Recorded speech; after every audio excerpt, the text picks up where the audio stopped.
Media 98.9.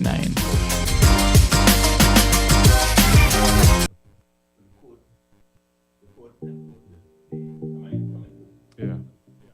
Okay, right. The quote and at the instant of the person, so the person would know.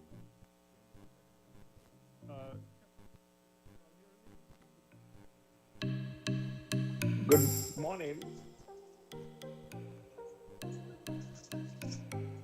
All right. I'm hearing music though. You hearing me? Well, good morning. And yeah, we're now linked up.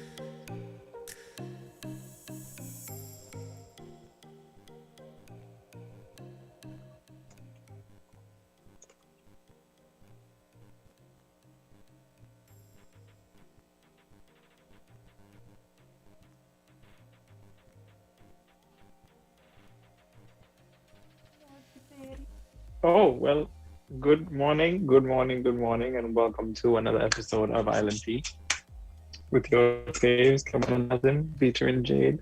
And let's just dive right into it. We'll jump into Cross Caribbean and with our friends from Observer in Antigua.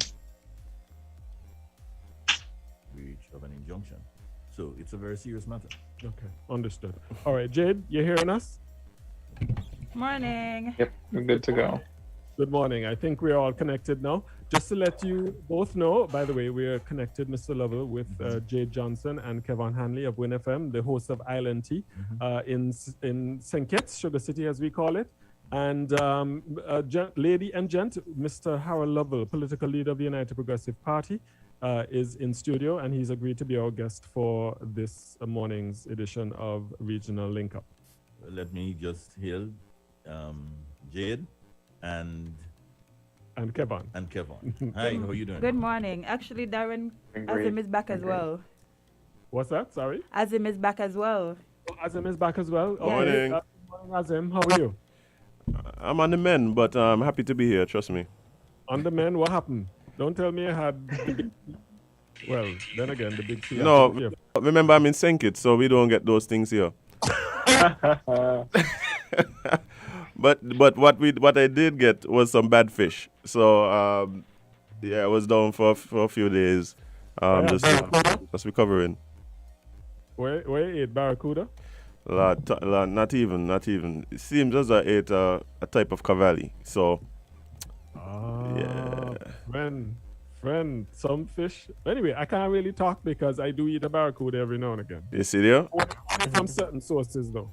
2 people in Antigua can feed me with barracuda. 1, 2. And they know who they are. And that's it.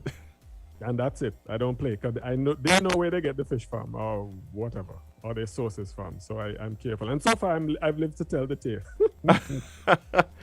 But cavalli, I don't know if I'd try a cavalli because my great-grandmother got fish poison with cavalli many moons ago and she was never the same after that. So cavalli is probably, psychologically, I probably would stay far from a cavalli. I hear you. I ain't mad at you. Trust me, I'm now officially vegetarian, so. Anyway, enough of the small talk. We have a very important guest here. He's former finance minister and minister of tourism in Antigua and Barbuda, Mr. Harold Lovell, and political leader currently of the United Progressive Party, the country's main opposition.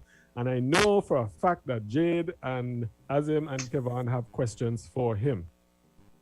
Jade, I think you wanted to touch something in particular. Well, yesterday we briefly touched on the statements made by your PM.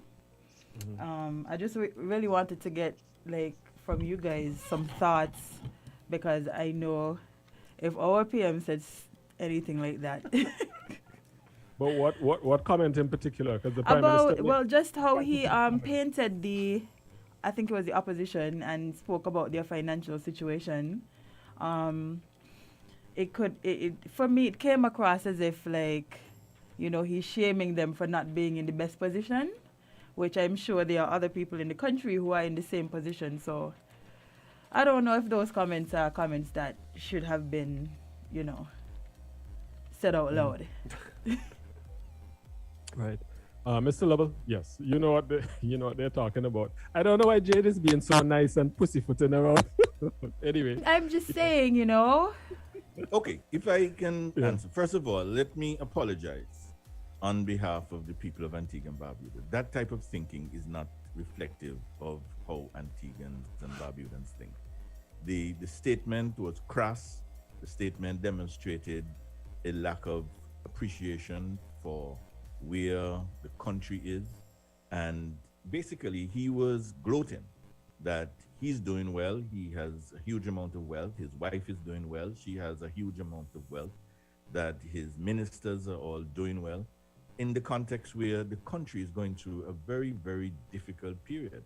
And he's not been able to offer any form of relief, any form of assistance, what people call a relief and stimulus package, the UPP.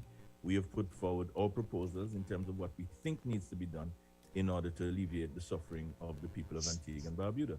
But that type of thinking, I mean, I've had responses from throughout the Caribbean, and people are just amazed that a prime minister could actually stand up and say that his wife, who we understand has never really worked in her life, to the best of my knowledge.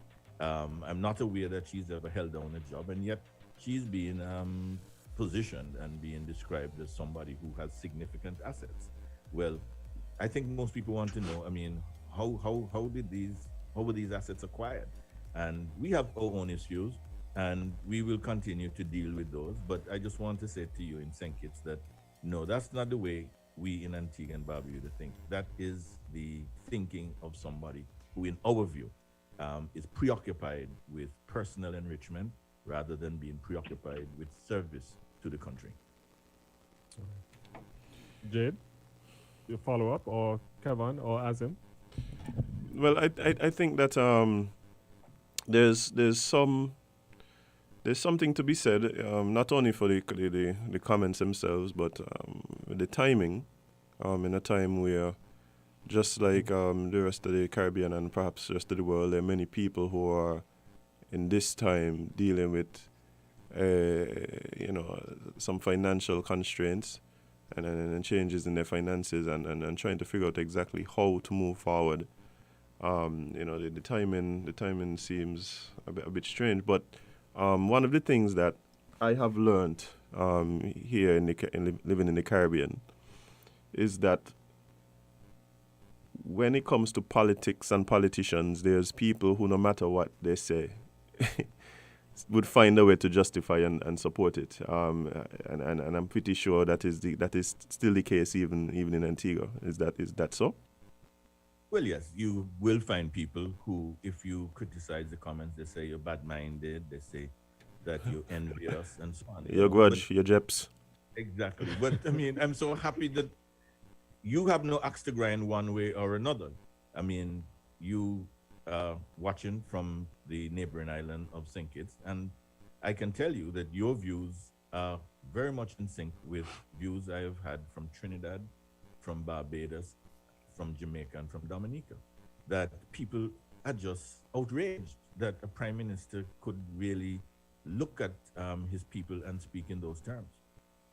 Yeah. All right.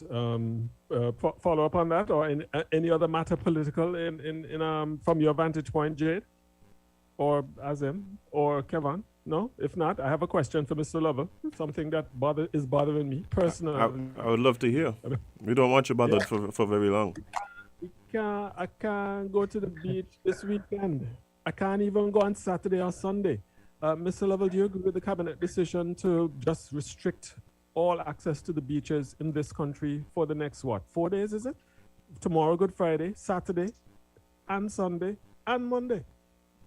The closure of beaches totally creates a problem for many people in the country. And so people want to get, what is the justification?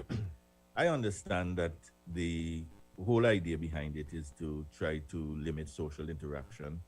They're going to say that, people go to the beach and people congregate and all the rest of it. But at the same time, you ask yourself, why is it that we find ourselves incapable of controlling that? I mean, you go to most of these beaches, or you go to situations. I mean, I saw a video the other day, and there was no presence of the police, no presence of anybody. A long time ago, we had called for the recruitment of what we had at the time called wardens, COVID wardens, or whatever you want to call it. Special constable? Is that Well, the same I thing? think they went down the road of speaking of special constables. Okay. But the point is, all that you need is people to monitor, people to make certain that if people congregate, you go up to them and you tell them, do not congregate. If they continue to congregate, that's when you bring in the forces. And the police have the power of arrest and you deal with the situation. But to really deny everybody, I liken it almost to the speed bump situation, where they placed all these speed bumps around Antigua to the great annoyance and inconvenience of so many drivers. Those little hard plastic speed bumps, simply because they were not prepared to make certain that they enforce the traffic laws. So everybody is punished because they're not prepared to enforce the traffic laws and enforce the speed limit. But the point of the closing of the beaches, I'm saying that it really reflects an inability of the government to think in terms of what are you really trying to stop here? You're trying to stop social interaction. Is it beyond the means of a government to have people who don't have to have a heavy hand? Because I have found that most people have been cooperative as far as the COVID-19 regulations are concerned. But where there's an open door, it will tempt a saint. So where you don't have any system in place to monitor, systems in place to warn, systems in place to advise people, this is not allowed, you're not to do that. I think the greater good is served by monitoring and just making sure that the main beaches, you have personnel there, and you tell people what they can do and what they can't do. Most people will cooperate because they know that you have the power to call the police immediately and the police will be standing by, and they can be arrested and held for 48 hours before they're even charged. So that in itself is a deterrent to people. So for me, to just lock down the beaches, especially beaches. Now, we have heard that the virus is most dangerous to people. For example, in an air-conditioned setting where you have many people crowded in an air-conditioned setting, the same air is circulating in that room. So you understand in those circumstances that that is an environment where you could be exposed unnecessarily. However, when you go to the beach has all the features that they say is unlikely to create a situation like a super spreader. What is problematic, I believe, for many persons is that they do not get the feeling that even that rule will be applied in an even way. That there's some people you're going to still find that they are going to be allowed to have their activities when the vast majority of Antiguans and Barbadians will not. I feel that what we need is a sensible approach. You need to say, look, this is what we want to avoid, and this is how we're going to put systems in place so that what we want to avoid can actually be achieved. I don't think just by locking down the beach is the answer. All right. Any such restriction in St Kitts, Nevis? Not currently, but we did have a period of time when that was in place because, truthfully, if you leave people to their own accord, they're going to do what they want. And yes, you could say most people won't do it, but we're dealing with humans, and the traffic to the beach on holidays, you really want this to use your police resources to police that? I hear what you say, but I have found that, as I indicated earlier, an open door will tempt us in. If you don't, well, as you say, police it, but it doesn't have to be police officers. It can be persons who are carrying out the job of making sure. I mean, there are such people that can be deployed within the service.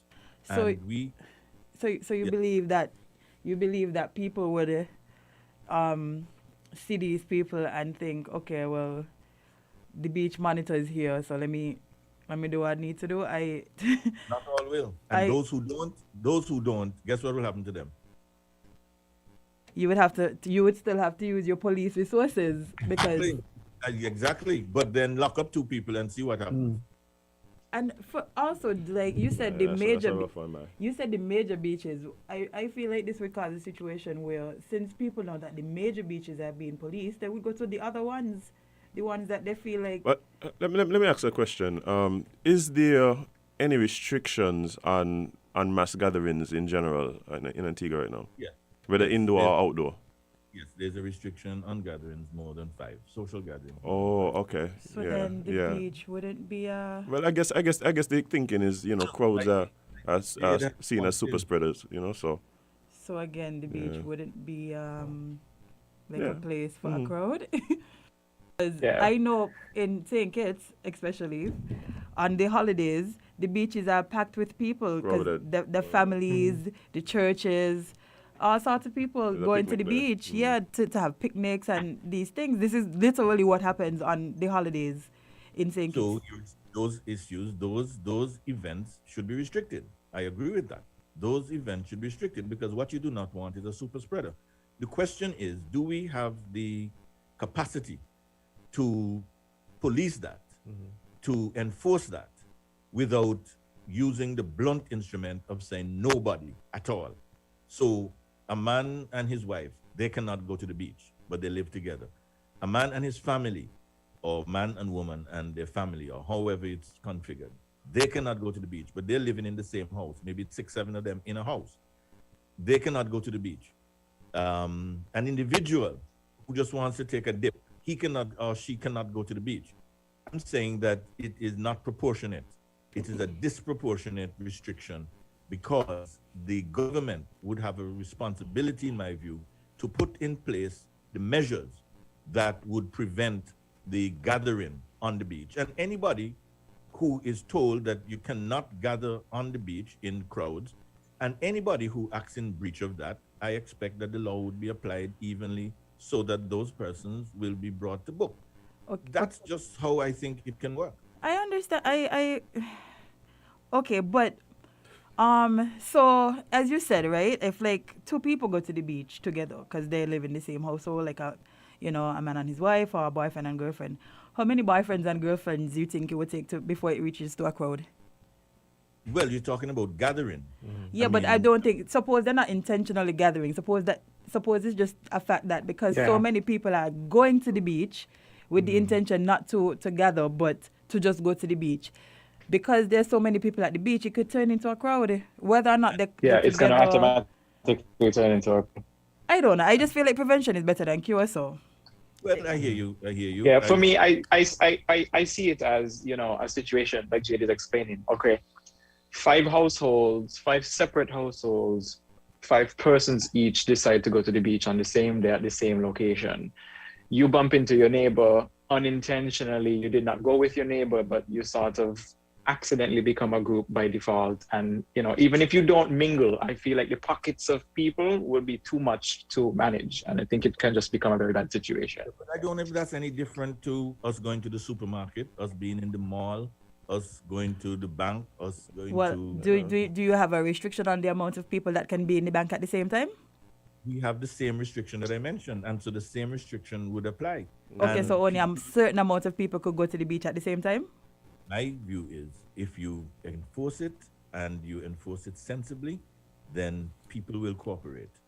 I have seen people cooperate, but people will not cooperate and people will tend to gather if there's an open door. If there's no system in place to monitor, it will get out of hand. But if you have a system in place recognizing that there's this tendency, it can be done. I'm satisfied it can be done.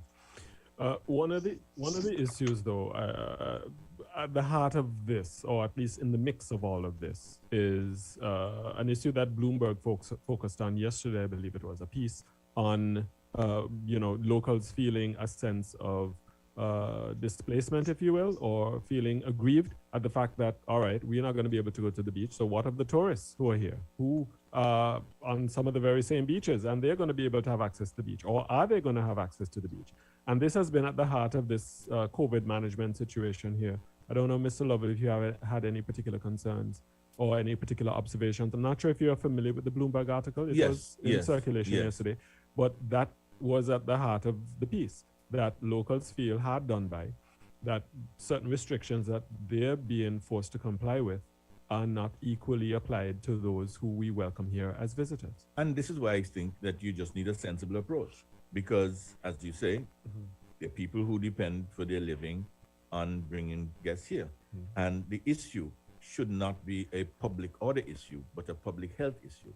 I have been calling for greater levels of public education so people understand. I think a lot of that has to do with the fact that people have maybe not appreciation what has to be done, but take that as a given.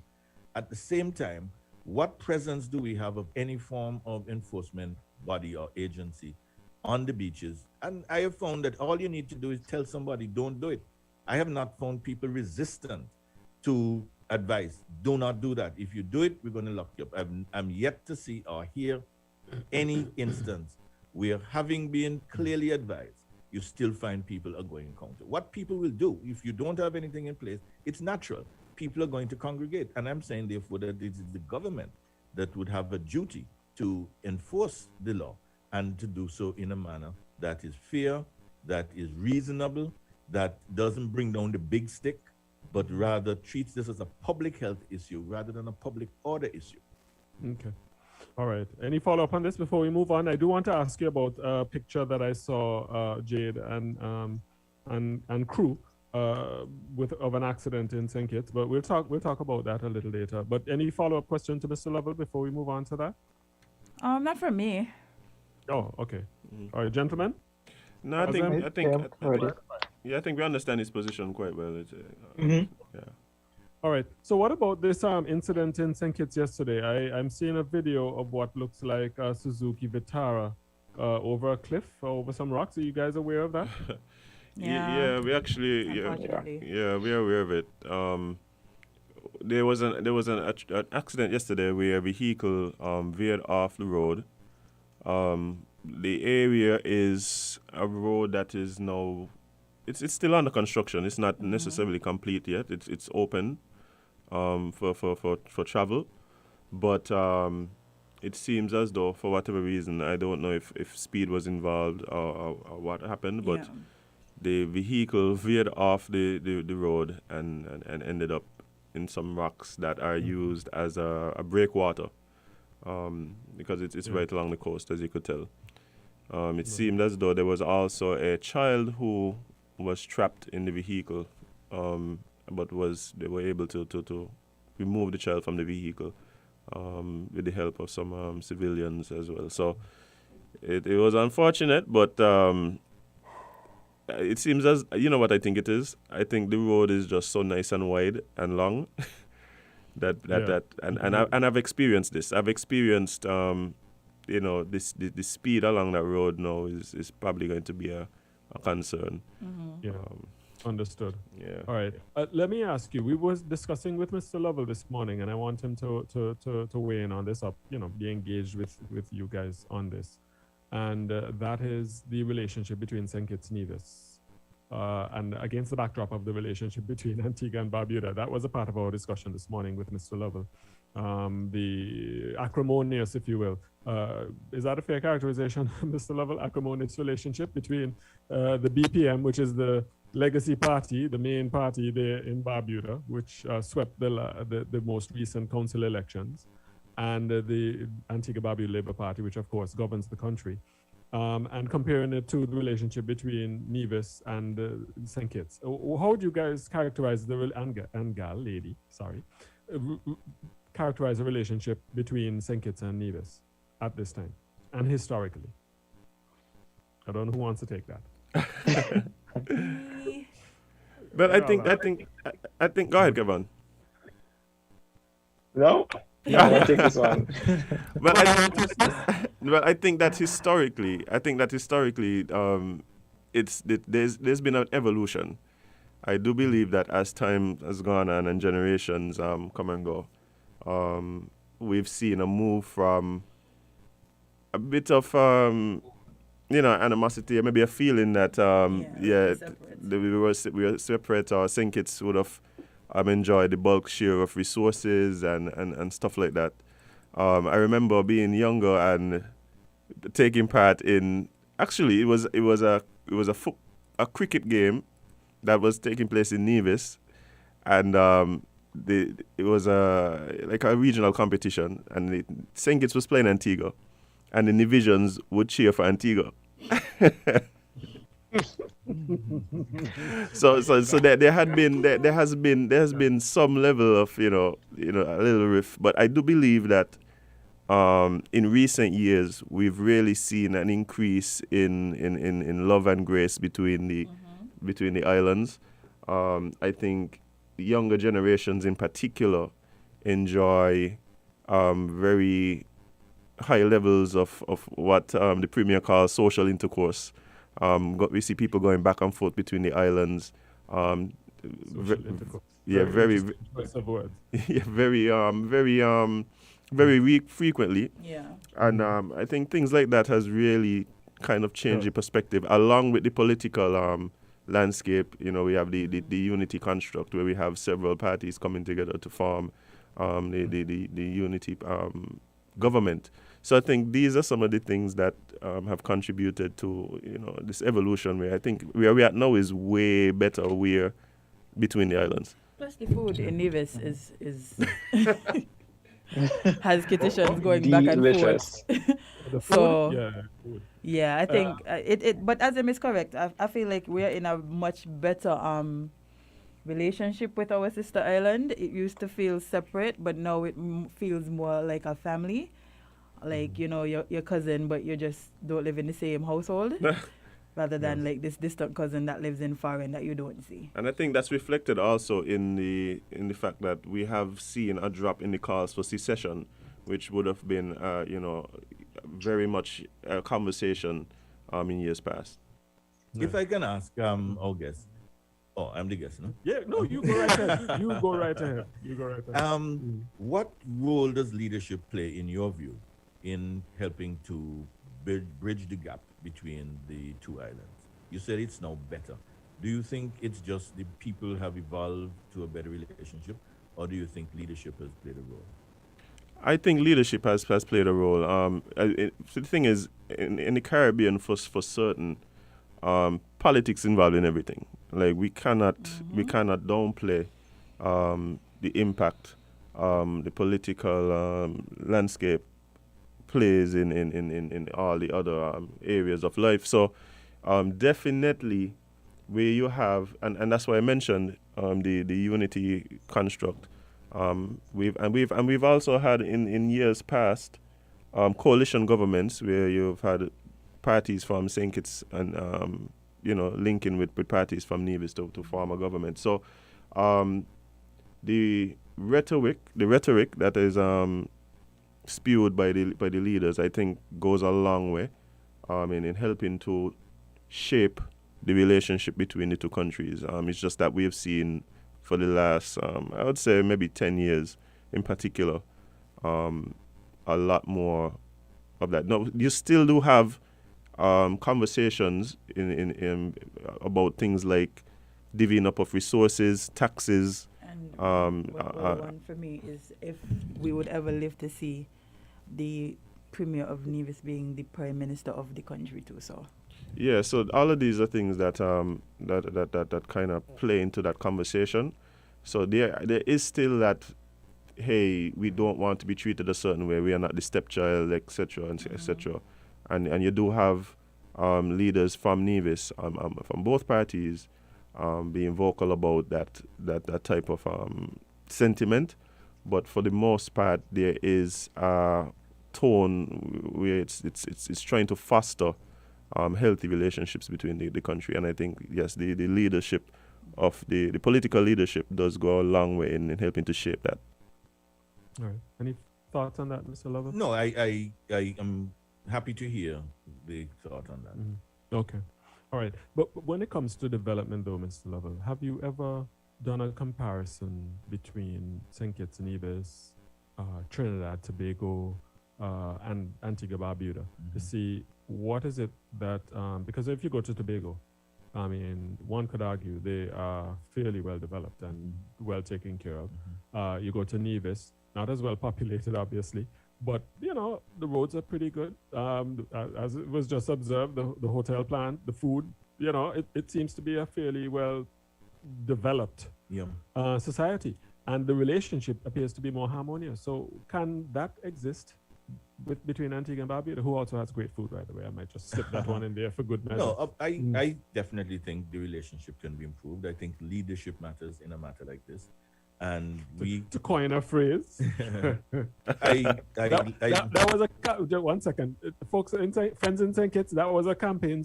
That was your campaign slogan in the last 2014 election. Leadership matters. So and we do have a show here that airs every Tuesday evening here, hosted by the Prime Minister, called Leadership Matters. So apparently it matters all over. It does, and it does. No, I think each case is different. You look at the population in Tobago.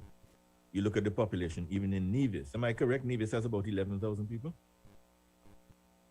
Yes. Yes. Okay, fine. Barbuda has less than 2,000 people, and so there are certain aspects to the Barbuda situation. Maybe we need to have more.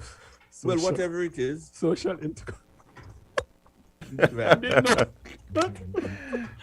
Anyway.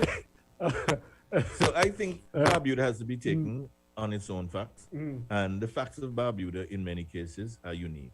What we need in Barbuda, which is what I've been advocating for a long time, is proper dialogue between the people of Barbuda and the administration here in Antigua. Once we can do that, then we arrive at a formula that we can all live with. Clearly, it cannot be beyond the width of the two islands and whoever is in charge of the two islands to come together and sit down in a proper dialogue. We had a situation where the MP for the area, Mr. Trevor Walker, he actually went to the Prime Minister's office, and this is coming from Mr. Walker himself. He took a letter which basically was seeking to have that level of dialogue between the Prime Minister and the MP and a delegation, and the Prime Minister did not entertain that opportunity to engage in dialogue. Those are the things that help to close the door on proper understanding and an amicable relationship. So leadership matters to the extent that leadership must recognize that the people of Barbuda, they have a passion that burns deep within their heart, deep within their soul. And you cannot extinguish that by force or by rhetoric. It can only be accommodated in a way that both sides would compromise, but in a spirit where everybody understands that we're looking at the greater good. Once you adopt a confrontational approach, nowhere in life, through history, or you look around the world, when people believe something in their heart and soul, you cannot deal with that by force. You have to kill them. The Christians initially, you had to kill them. You had to burn them. Because when people believe something, they believe it. You go to countries who harbor a sense of independence. You can't kill that spirit of independence. When people have a spirit of freedom, you can't kill that. In Barbuda, the people feel very passionately about their land and the way in which the land should be utilized, and you can't kill that by force. Yeah. Can't be any clearer than that, gentlemen. By the way, lady and gentlemen, by the way, I want to ask you, the Prime Minister's program, is that on WINN FM or another radio station? Well, it is. It's hosted on the national radio and TV station, but it's also broadcast simultaneously on WINN FM. Oh, and, Okay. and just before we move on, one of our divisions has provided us with some clarification. He said Nevis has 13,000 people plus. Okay. I kind of was thinking, I think it's closer to 13, 14, but, I didn't want to say because I haven't been there in a couple of years. By the way, what's the name of that bar right next to Four Seasons? It's a bar restaurant. Sells some massive ribs. Oh dear, the name escapes me. How could I forget? You know what I'm talking about? It does. Four Seasons is so big. Next to Four Seasons is pretty vague. Yeah. I know the bar. You know the bar I'm talking And about? they have a lot of things hung up. Yes, a lot of. I think you're talking about Sunshine. Sunshine. What's that? Sunshine? Sunshine. Yeah, Yes, yeah. Sunshine. Fantastic eatery. Oh God, the biggest ribs in the Caribbean. I got to tell you. Anyway, before we go, I can't believe it. It's already 20 minutes to 9 o'clock. We've been. I having want so to much find out fun. from our friends, do they have a state of emergency in St Kitts? Oh yes, go ahead. Yes. Do we you have a state of emergency in place We do. in St Kitts? We do. Okay. Why is the UPP so opposed to the state of emergency? Because we say you do not need a state of emergency because all the restrictions that have been in place can be achieved under the Public Health Act. I don't know what the situation in St. Kitts is like because somebody told me that they didn't have one. Did you always have one? You had some guests on who said they didn't have one. Jade, did you always have a state of emergency? Once we entered into COVID, yes. but what I do think the thought is now is that we are now we have actually prepared some legislation that will be able to give the government the type of powers that they would need to adequately manage something like this. So I think I that thought is as much. that is I thought kind as of the much. approach that we Because are moving towards. We have a Public Health Act here, and the Public Health Act, it empowers the Central Board of Health and the Cabinet to make regulations which restrict freedom of movement and freedom of assembly. You don't need a state of emergency for that. That's one of the reasons why we have said a state of emergency is not necessary. And you have to look at the situation in each particular country. And coming back to the beaches idea, again, in terms of monitoring and control, one other aspect that we haven't taken into account, some time ago when we said you could not go to the beach, it was not a blanket prohibition. They limited the hours. Not only that, you can limit the number of beaches that are open. You can say you won't open all beaches, but then you can give a list of beaches that will be open, and then you put Police. measures in place that you monitor the situation at those beaches. And you also give the police the power to close those beaches should it present a case where people are either not cooperating, the situation is getting out of hand or whatever. You close the beach there and then. You have the power to do that. So I'm simply saying that there are many tools in the toolkit, and the only one is not the saw and the hammer. There are other tools that can be used. All right. Listen, we're having a good time, I think, but unfortunately, our time is fast spent. We're going into the territory of our final interview this morning because I wrap up at 9 o'clock. So, lady and gents, I'm going to have to take my leave. We're going to have to take our leave at this point in time. I'm so sorry. Oh, parting is such sweet sorrow. It is. so succinctly. Yes. Listen, have a wonderful Easter weekend. I'm not sure what your plans are. I was planning to go fishing. I don't think fishing prohibited. I believe Darren using fighting words, you know. Well, I believe that's what going on. That's what we're doing. We're going to the beach. Well, no, I can't go by a wharf. That's not a beach. So you can go to the beach in St Kitts? Yeah, man, we're able to go to the beach. We're able to go to the beach. So how come you go to the beach in St Kitts and you are arguing so strongly against having the beach open? Because we're haven't- arguing for. We haven't had community spread. Yeah, Yeah, we do. Look, see y'all. Yeah, Not go same. down that door. COVID is one of those. Is almost like COVID is almost like I don't even know how to describe it. It's almost like this thing that floats around the borders of St Kitts. I don't know. Were the beaches ever closed in St Kitts? Like in Loch Ness Yes, they Monsoon. were. Yes, the beaches were closed. Yeah, the beaches were closed. Even after we had movement and were able to move around, the beaches at first were And they're now open. Yes, they have since been opened. Okay. Folks, I really up against the wall with time. Thank you so much. Have a wonderful Easter weekend. Be safe. And all the best to you. We'll link up again, Lord willing, next Friday, all being equal. All right, man. Looking forward to it. You guys be safe. Let me also say to my Kittitian friends, my newfound friends, have a great weekend. You All right, as man. well. You as well. Appreciate it. You too All right. as well. Thank you. Take care. No more Cavalli for you, Azem. Bye. I tell you, veggie time, you know. Veggie time. You see, we tell them, just give countries to us. Let our prime minister I mean, and on the NEOC and our the people in charge, just let us manage it. Look how, I want to believe that, Antigua's a different world because he's saying that if you tell people to just don't do it, they'll do it. They won't do it. yeah, But like This coming from the same place where we had reports of people knowing they're positive and deciding, "Baga work." yeah, I'm going to work. pretty much. So no shade, but we're just saying. Even if we have to bring it home to St. Kitts, during the lockdown, we were instructed not to go outside, which is the purpose of a lockdown, and we racked up. We basically funded the COVID relief plan because we disobeyed and we went outside. Yeah, but you see, the thing is, Kevon, I think what we have to recognize is not just that people understand, but like I keep saying, what makes this pandemic so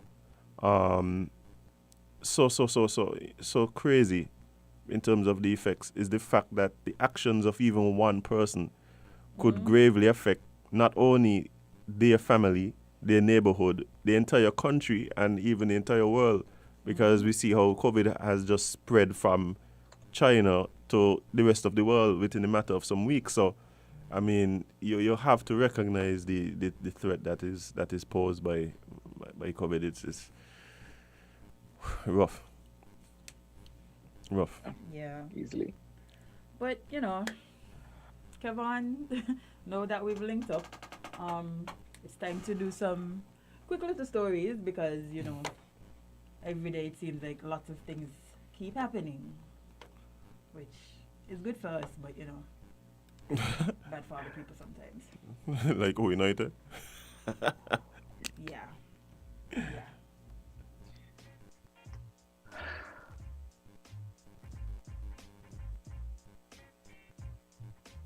Kevon, this is why that does always make memes of you. You know, what are you doing? Kevon's face is so priceless. I don't know. But wait, I don't know. before we continue, it would be remiss of me to say anything else except good morning, Witty.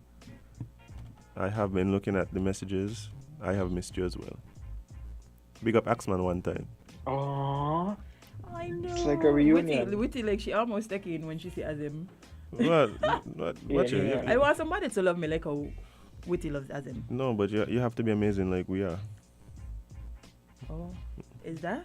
I'm missing being amazing? Damn. I thought all my efforts and all of these things I was doing. I mean, it's something that's been cultivated. It's something that's been cultivated over time. It took effort. I see. I see. Oh boy. Don't worry. One day, trust me. One day, I'm going to just see on the live all these nice messages for somebody that just loves me as much as Witty loves Azem. You should no. You know what it is, Kevon? Right. Kevon, you know what it is? The universe doesn't give you more than you can handle. What I believe is that if someone were to love Jade the way that me and Witty love each other, that she would probably have a problem. Probably start calling the police, say she got a stalker, bam. No, Jade, you have to. You see, You calling Witty a stalker? no, I'm saying you would if you had somebody You think who so? demonstrated Listen. the level You of think I can appreciation. handle that? I don't think you could handle it. I think the universe knows that you're not prepared to receive that type of love. So I am just Right. going to suffer because the universe thinks that You I- have to prepare yourself to receive all of the abundance that the universe has in store for you. Well, according to Miss Henry, I will get the vision. Get the vision. When I get the vision, get the vision. then it's my time. I'm prepared. I'm preparing myself. Jade, you can't take this level of. That's what we're saying, Witty. Yeah. That's exactly what we're saying. Yeah. It's okay. It's okay. It's okay. What are them? What? Oh boy, but hey, I see you guys been here having so much fun. I couldn't. Oh my God! Welcome back. I was struggling. Baby, gonna lie. You're talking about so much fun as them. The amount of pressure to make sure all of the things are working. But you guys did a great job, and for all the people who messaged, all the people who were concerned about me, all the people who felt that I somehow left the show. Or Jade fired him. Yes.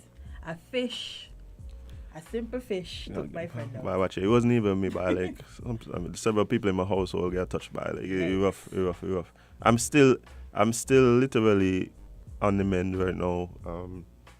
And actually, I am not wishing. And slim. But actually, Jade can judge in a little bit. Missy. I was running late, so I couldn't put on my tights. Oh yeah, hair looked too bad. But I actually thought you would have come in here with your face sucky, you know. I was What? prepared for. Yeah, because Nah. let me tell you something. I've only heard about fish poisoning. What would in here be? Let me knock it. That's what they're. I've never had fish Hey, poisoning. Micah.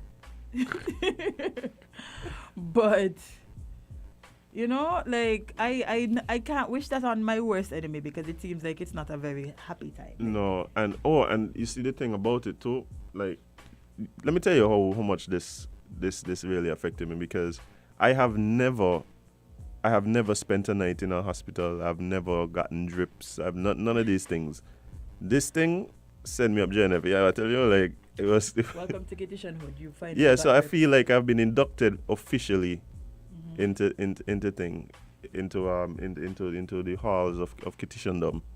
But the sad part about it is I've since learned that it seems as though there is a lot of cases, especially in Nevis, right now, of fish poisoning. I'll tell you all about it anyway. But watch here, you just went and tell the whole world a second ago how great the food is in Nevis. Like, Yes, but I'm not. I mean, the fish is good too. But like, man, okay. So fish. Again, we need to practice better fishing practices. well, I don't even think it's fishing practices. You know what I think? I think we need to practice better Somebody say, look, you're still gonna laugh. by watch here. Telling you. Sorry. But no, I think we really need to practice better waste disposal for one. I don't know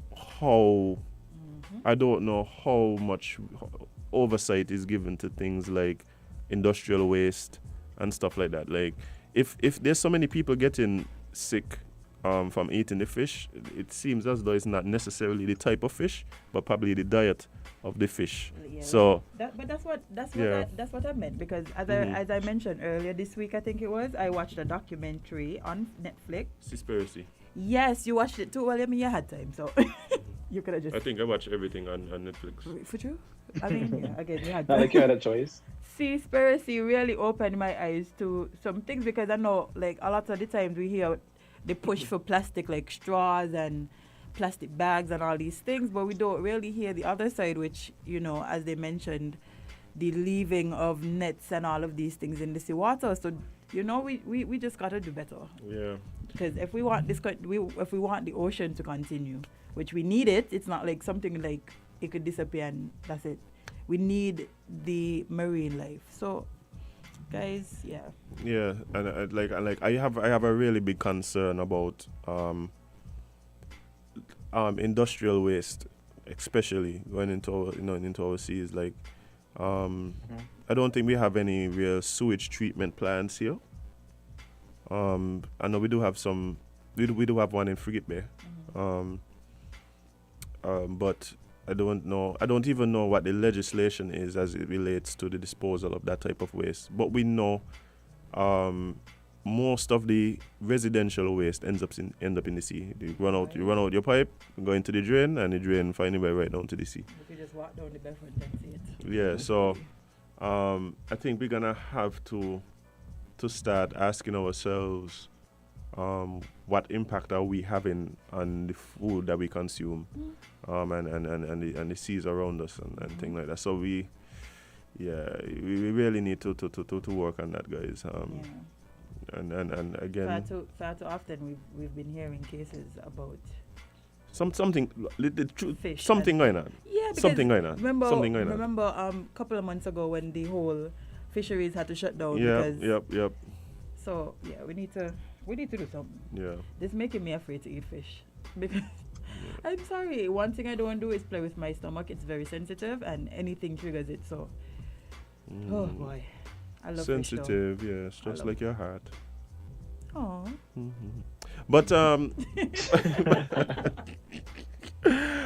again, thanks to everybody who reached out and checked up. I really appreciate it, and really happy to be back.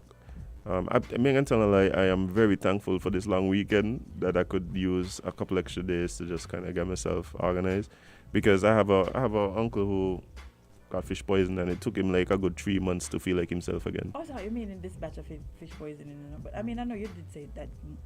Some members of my family and my household were affected as well. So I can't even imagine the household being sick because who going to help who? But that's the thing, like it happens so funny, right? It happens so funny. Let me give you the rundown. So my dad, and another lady who's at the house, Ate some fish around maybe 1:30, right, for lunch.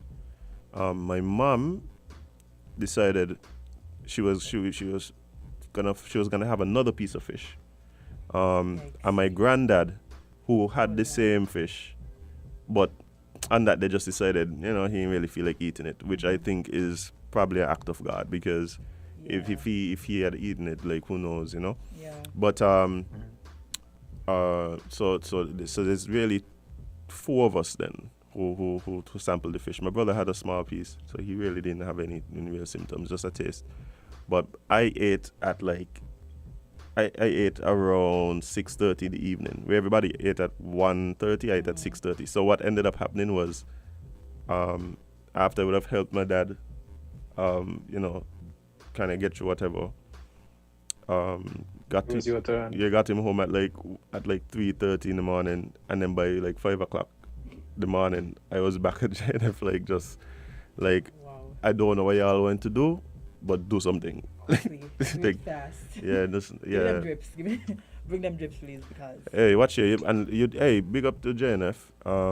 Yes, there were things up there that I saw that I think could be fixed. Namely, things like maybe soap in the dispensers would be a good thing. But I must say though, I must say though that the treatment that I got, I'm good with it. The doctors were very knowledgeable and open, because I asked a lot of questions. And You had time to ask questions when you were in all of watch here. If I just put something in my mouth and I feel like this now, you're giving me anything else? I want to know what it is. I don't know if I would have cared about it. Give me. Bring it. I want to know what it is. Tell me, what in the bag? Why the bag they look so yellow? Right? like and we now you want me questioning things. Yeah, but let me tell you something, right? We just met this, and this is like a running joke in St Kitts about JNF. Like, you go up there, your fish poisoning, bag of drips. Your girlfriend left you, bag of drips. Different like, drips for different occasions, okay? Watch, your foot hurt in you, bag of drips. Different drips for different occasions. But I was so down for them to give me the bag of drips this I time. bet you were. But, The one time I gave myself fish poison, I'm not fish poisoning, food poisoning accidentally, but it wasn't an accident because. What? Okay, see what happened. Oh, yeah. My mom bought. Story time. My mom bought some hot dog sausages from a supermarket in St Kitts. I won't call the supermarket's name, but yeah, she bought some hot dog sausages, and this was before I lived with her, and I went over to visit, and I see this, I like hot dogs, so I was like, oh, hot dog sausages, let me have one. My brothers was like, you should not do that. They get it warning? Yeah. Oh, yeah, you've been bad for you. Yes. Somebody they say like him out. They know what they were saying. Boy, they tell me, this, we're ain't sure, but we feel like something in way to that. Something. I was like, maybe I just weak. Okay then, I am lady. Okay, Margaret Thatcher. Bro, so I eat. Yeah. I take my fast self, gone to eat sausages, right? Bro, the next day, I was working at Dufry at the time. The next day, Azem, I swear that walk from Dufry to home because I couldn't function. Yeah. I swear I passed out 3 times just trying to walk up the road. Not me again. If you tell me something make you sick, kinda, may want it. Yeah. But Kevin, we actually have some callers. Good morning, 11 Island T. What up? Yeah, bye. Maybe they get a touch. They get a touch. When I was there, the toilet paper was in the bathroom. What type? Oh Lord. Yeah. Yes, JNF does have some work to do. But JNF does have some work to do. But Look, at the same time, once drips. Once they got drips, they go. Once they got drips, everything else fine, okay? All right, but we have a caller. Caller, good morning. Hi, good morning. The conversation you guys were having earlier with the link up when they were talking about St Kitts and Nevis, Antigua and Barbuda, and TNT. You were talking about the relationship between St Kitts and Nevis Yes. Okay, but if I may comment, I think it has to do with the tone of how petitions and divisions speak. For example, if you listen to Parliament, you would hear the members who are from St Kitts. They would always say St Kitts, here in the country of St Kitts, here in the Federation of St Kitts. So it's not just in the actions of the federal government. When I say federal government, I don't mean this specific one, but over the years, it is how we speak. And whenever St. Kitts and Nevis is being represented internationally, you would never hear anything about Nevis. I remember one time I went overseas as part of a contingent, and I was the only person from Nevis. Everybody else was from St. Kitts. And when it was our turn to do a presentation, they were like, "We will now welcome the country of St. Kitts." And I had to say, "No, St. Kitts and Nevis. St. Kitts is an island by itself." So it has to do with how we speak as Kittitians and even Nevisians, because you do have Nevisians who would just say Nevis. You have Nevisians who would refer to Nevis but Carlo, as a country. Carlo, I have a question. Wait, I have a question too. My question is less important than yours. Carl, are you calling from upstairs? No. You ain't have to blast the man like that. You ain't have to blast him like that. Jade, we all knew this. We all knew this. But why you had to put him on blast? Next time you just need to come in the studio, I don't know. No.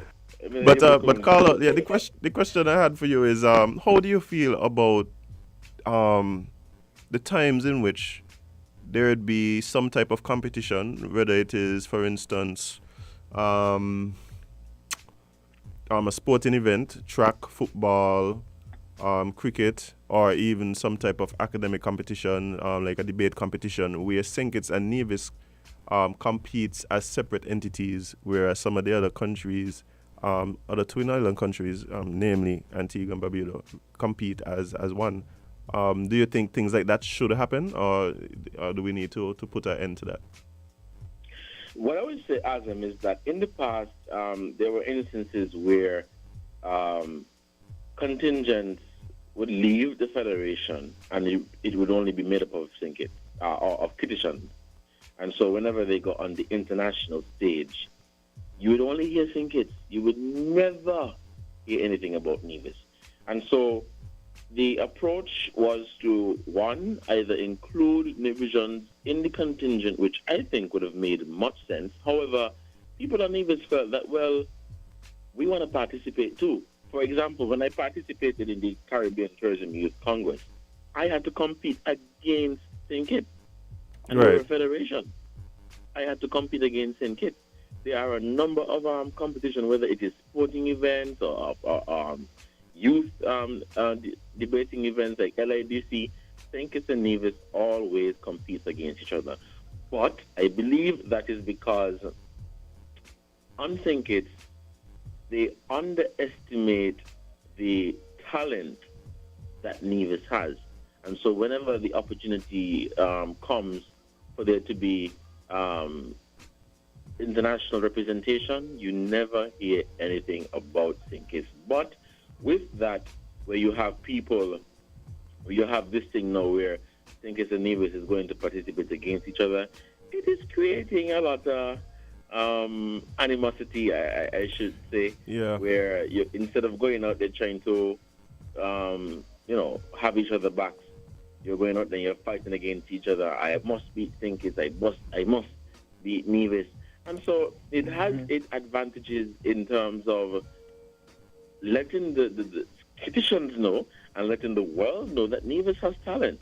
And it has disadvantages where it is creating somewhat of a division where St. Kitts and Nevis is a federation, but then you have them participating against, or competing rather, against each other. Yeah, because one of the things that I found interesting, for instance, when I was younger, I was involved in several sports, but football in particular, where we would compete against Nevis.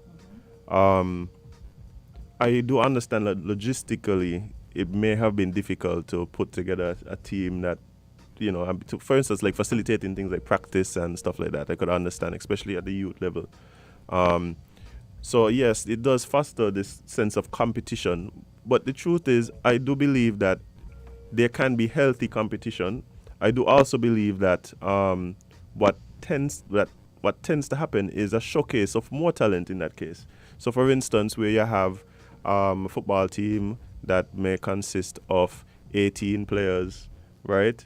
Coaching staff, medical staff, where you have the Nevis and St Kitts having separate teams.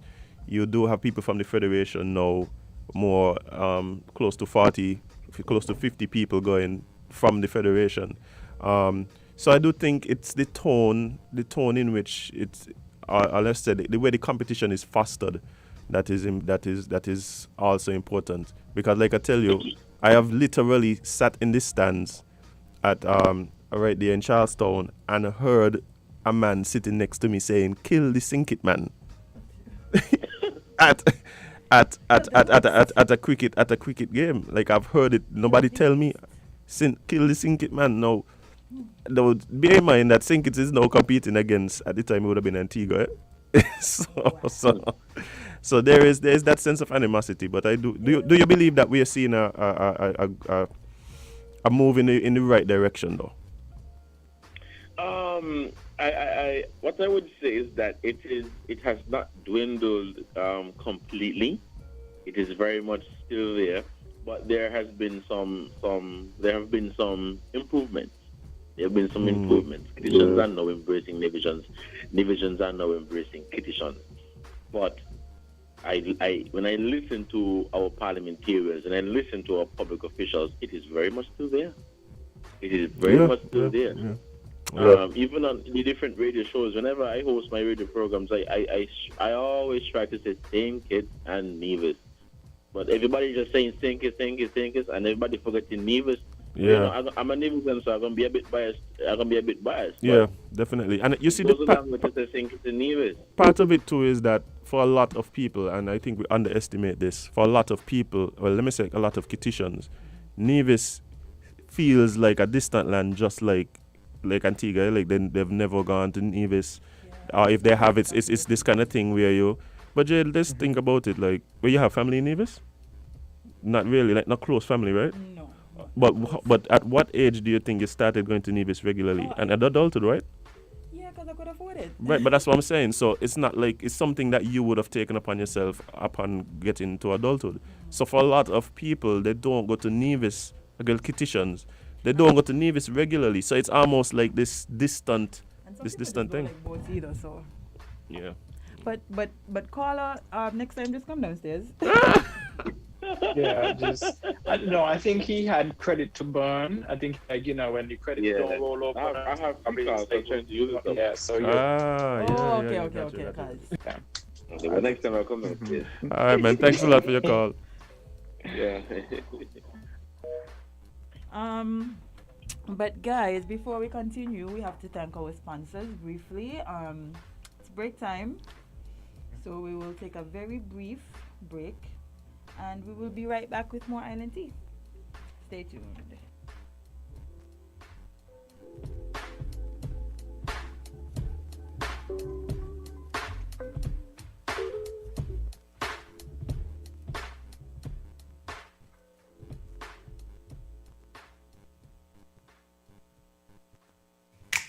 Maybe it's the way the brilliant gold liquid reflects our sunshine, or how the bright blue of its label mirrors the clear Caribbean skies overhead.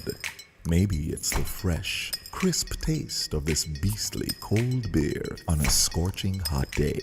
Maybe it's even the way it brings us all together. But one thing is for sure, Carib is very much a part of who we are wherever we're from in the Caribbean. Carib, it's the way we play. Drink responsibly. Looking for the best price on your third-party insurance? Well, look no more. The insurance company of the West Indies, ICWI, has the best protection at the best price with no deductible. What are you waiting for? Click, call 465-8753 or visit us at 1C Bird Rock Road or in Nevis number 22 Solomon Arcade, Main Street. Payment options available.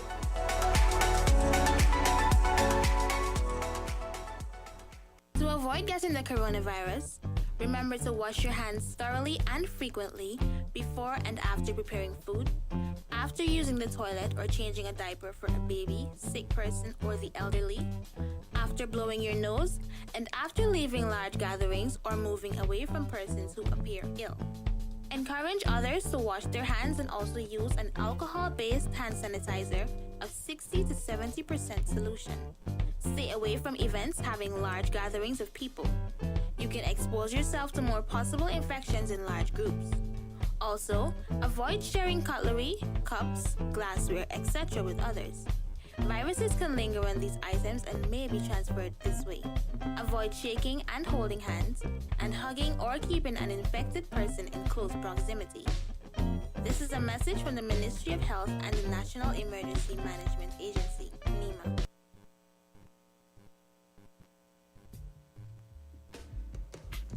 Whoa, whoa, whoa, whoa, yeah.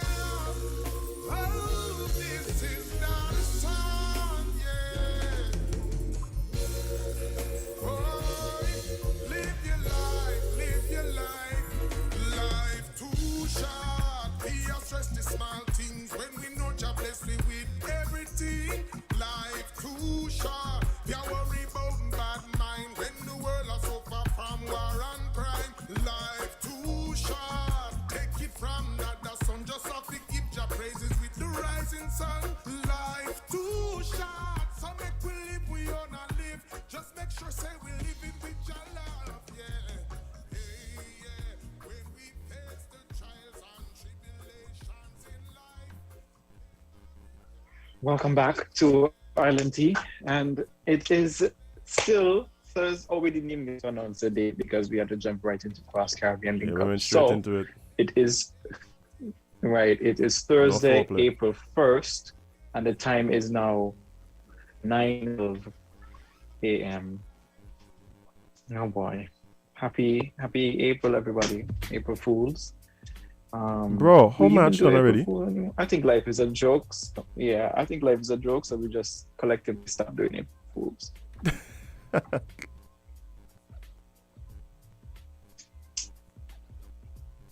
Agenda today. Well, we have some gears to grind, but I think our upstairs caller consumed some of that. You had a gear to grind? You could grind it quick? No, I don't have any to grind. I got one to grind and I want to grind it quick. Go ahead. Okay. Guys, I'm speaking mainly to the men here, but bear in mind that it's something that is done by women and yeah, creates a real issue. I have a serious issue when, and again, I recognize that this goes both ways, but I'm speaking from a particular perspective at this time. So I hate when women go to a place of business to conduct whatever, or to take part in whatever service or whatever is being offered at this place of business, and then have to be subjected to the advances of some men who cannot straddle the line between professionalism and this romantic type of approach and conversation. I have friends, I have family who go to, for instance, a mechanic, and this, I think this makes it even worse when you go to, because of how we're cultured, you might have women who are not necessarily, well versed in the inner workings of their vehicles. And so they go to a mechanic for some issue, and the mechanic uses that opportunity to make some sort of advance to the lady. Takes the number of I'm gonna call you. I'm gonna call you when your car ready. And then when you don't get back your car 2 weeks later, 10 o'clock in the night, he messaging you about, just checking in to see how you're doing. Messages. Like we need to stop this nonsense. Like we need to stop it. And like I said, like yes, it does happen to men as well, because I've experienced that where I've given my number to a business place only to have somebody who work at the business place messaging me afterwards with nothing to do with what it is was I went there to do. It has nothing to do with the business I went there to conduct. But it's appalling. Like it's nasty. And if you don't do it, you're a nasty man. You need to stop it. Like, people should be able to go to a business place, conduct business, and not have to worry about advances afterwards. Not have to worry about the information that they give to the business, right? To help facilitate the business that they went there to conduct being used for other reasons. And you think you're giving somebody a compliment. Like, you know how annoying it is when you go to the third place for the morning and the third man or the fourth man or the fifth man who working at one of these places to come tell you how pretty you be. Boss, just change the tire. Like, we got done with the stupidness, man. Like, just do what you came to do. Like, bro, sometimes I be in the businesses and like you could see the discomfort on the customer's face when people try to, I guess they want to say this compliment, but like, damn, what come here for? You understand? That's not what I come here for. Like, think it's small, you see again in a different setting. But not when I'm standing across from you at the table and trying to wait on my receipt. Agreed. And you're telling me why you could do it with my hips. And them kind of thing there. Yeah, it's two bad things, because one, that person just might just stop patronizing the business if they feel uncomfortable because an employee decided to do that. And then the other way around, you as an employee, using company information to do what you shouldn't be doing. And, that could at the end of the day cost you. But it happens too much. Like, the cat calling, like women on their way to work. And not only that, they then ask to respond in a way that does not necessarily reflect the feelings that they might be feeling at the time, because they don't want to come off as being unappreciative and these kind of things. And we cussing, well, right now we're cussing men, even though I know it's something that's done with thing. So Jade, since you just got here, let's drop it to you. I'm trying to do this quick because we have to move on. But I was speaking to the dynamic where are the situations that happen where women go to a business place to conduct some kind of business, and some man in there are going to decide to use that as the opportunity to try trouble you, check you, and in some cases even use the information that you gave at the business, for instance, your phone number, to then contact you afterwards to tell you, or you checking in on you want to say how you're doing, like he would like to see you sometime, or your profile picture look good, like all these kind of things. Like, yo, like, okay, you see that face where Jade gone is the face that when a woman make that face there, I just get very uncomfortable. Eh? When a woman give that kind of smile, no, that smile there mean I would kill you if I wasn't on camera. Not kill. But not me. But I know what the face mean. Yeah, like.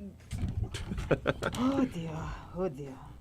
Let me tell you something. Some people don't have no sense of boundaries. They don't have no sense of professionalism. And stop it, I nasty. I nasty, man, stop it. you know what? Even does bother me. I could hear you from outside talking about catcalling. Like, people would literally rate men in particular, because that's who I've got it from the most. They don't know what's going on in your life. They don't know if your cat just died, if your grandmother in the hospital. They're going to see you and talk about smile. No, give me a smile. Like, sir, if you don't get up my face, you'll be forward. Yeah, and like I said, it happens to me, like I said, I've experienced it as well, but catcalling, like, I've experienced the thing where I go to a business, and the response is something less than professional. I've had calls happening, and where you get my number from? Oh, I was the lady in the Batman man, where, you know, you're right. So like, you get this message from this random number. Block.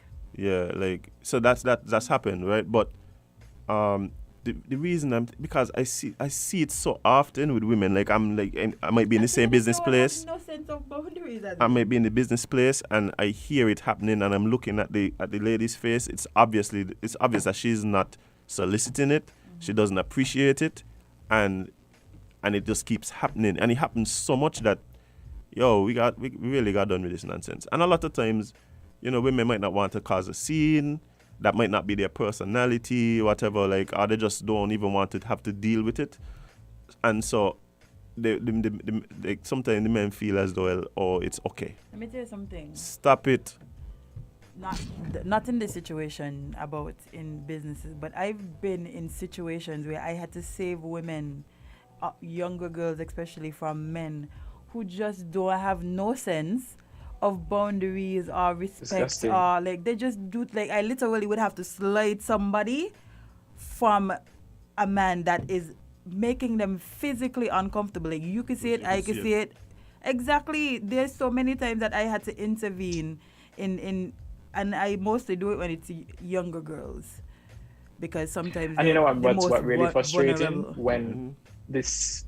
What's frustrating is when the same category of men we're talking about, because you know, we're not going to pretend that men are not the primary instigators in these situations, but when men trap women in situations and basically use freedom as the giving information as getting freedom, so they would block a doorway. Give me number. So now the woman is forced to give you a number for you to move up how she wants to go. And sometimes we have to do that because it keeps us safe in situations, because sometimes simply telling them no, because you see these people just get more and more, they get more and more aggressive.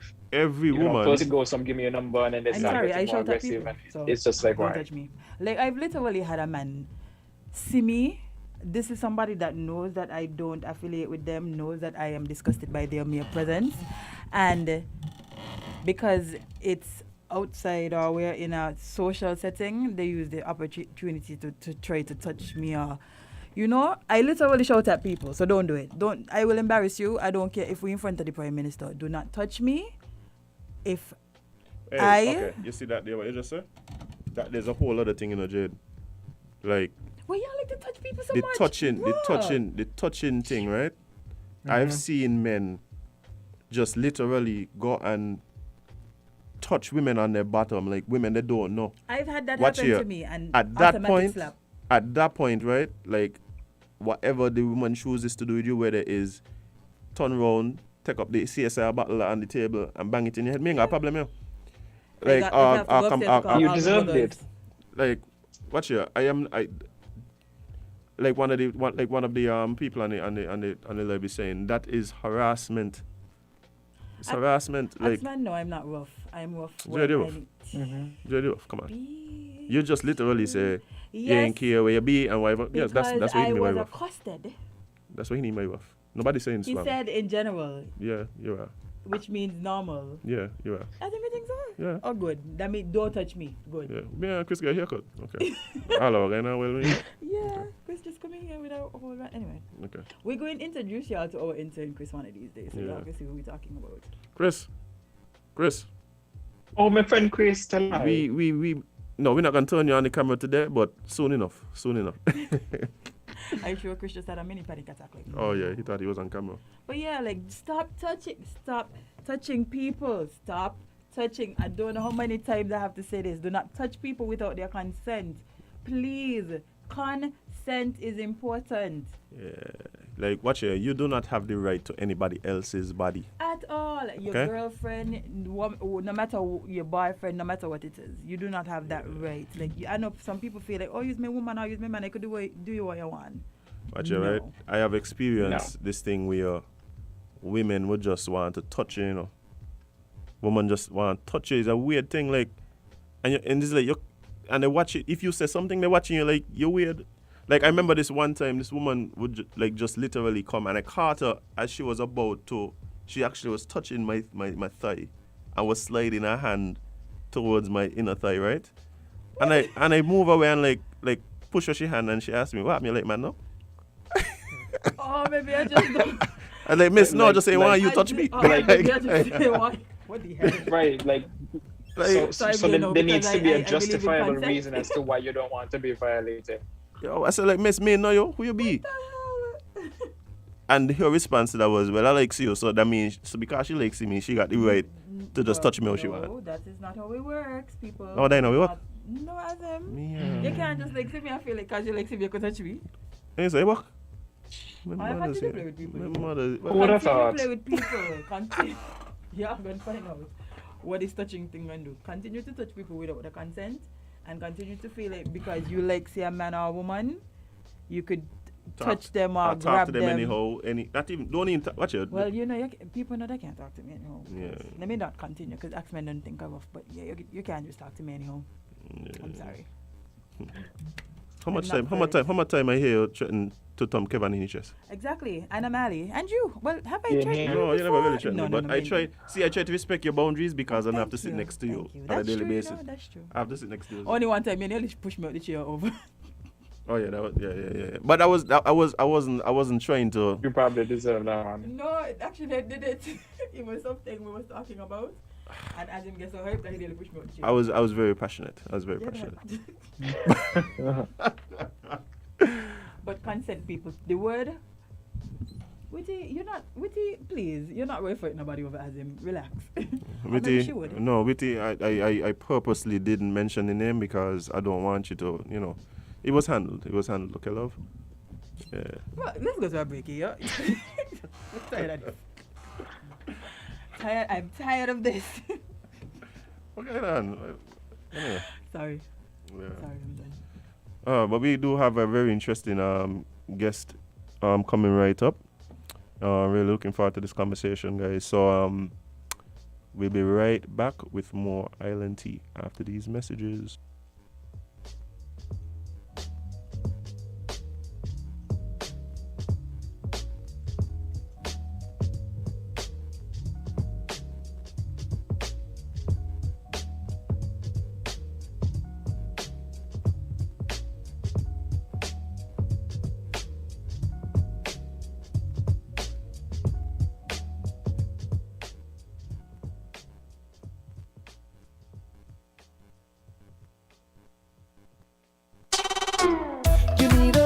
Have a fever. You want some fun? Get a Viva. Taste the flavor. Have a Viva. Oh yeah, Viva is the one. Say goodbye to boring. Let me hear you sing. Got to have my Viva. Water, but so much better. Viva sparkling flavored water. Water, but better. Hey, Dad, want a race? Well, let's see who's trying to keep up with who today. Oh, because you need a head start? I'm already way ahead of you, son. Keep up with what matters. Joint Care supplements your active lifestyle by supporting your bones, cartilage, muscles with essential nutrients. Joint Care helps to reduce inflammation with omega-3 and replenishes glucosamine, a natural compound vital to healthy cartilage and joints. Choose the Joint Care formula that is right for you. Supplex, Complete, and Max are available at your local pharmacy. Joint Care, a part of the 7 C's family of vitamins and supplements.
All right, guys. We are back with more Island Tea.